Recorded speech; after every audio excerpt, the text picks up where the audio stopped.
நாவல் பழம் தந்து ஞான தமிழ் கேட்ட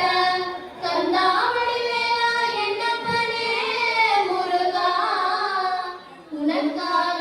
தமிழ் பாடல் பல பாடினேன் இருந்தாலும் இதமாக நீ கேட்க முன்பாடல் இப்போது நான் பாடுவேன்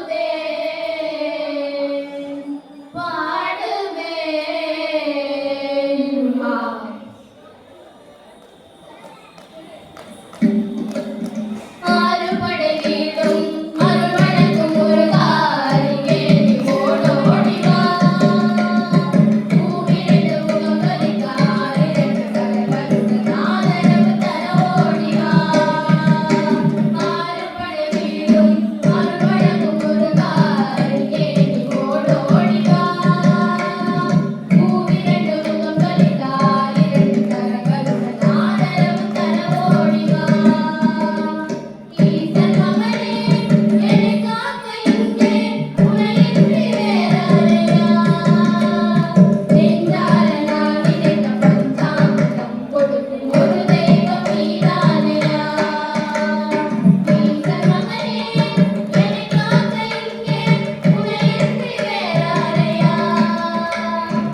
இசைக்கலைஞர் மாணவ கண்மணிகளுக்கு எங்களுடைய மனமார்ந்த வணக்கங்களை தெரிவித்துக் கொண்டு இதுவரை இவர்களுக்கு பக்கபலமாய் இசையமைத்த பக்கவாதிய கலைஞர் வயலின் இசைக்கலைஞர் நாச்சியார் கோவில் உயர் திரு கே ஸ்ரீகாந்தை அவர்களுக்கு எங்களுடைய மனமார்ந்த நன்றிகளை நாங்கள் இந்த வேலையை தெரிவித்துக் கொள்கின்றோம். அதுபோல ஆரூரில் இருந்து இங்கே அமர்ந்திருக்கக்கூடிய அகத்தியன் அருள் மிருதங்க இசைக்கலைஞர் அவர்களுக்கு எங்களுடைய மனமார்ந்த நன்றிகளை இந்த வேளையில் நாங்கள் தெரிவித்துக் கொள்கின்றோம். சரியாக 7 மணி அளவில் முருகப்பெருமானுடைய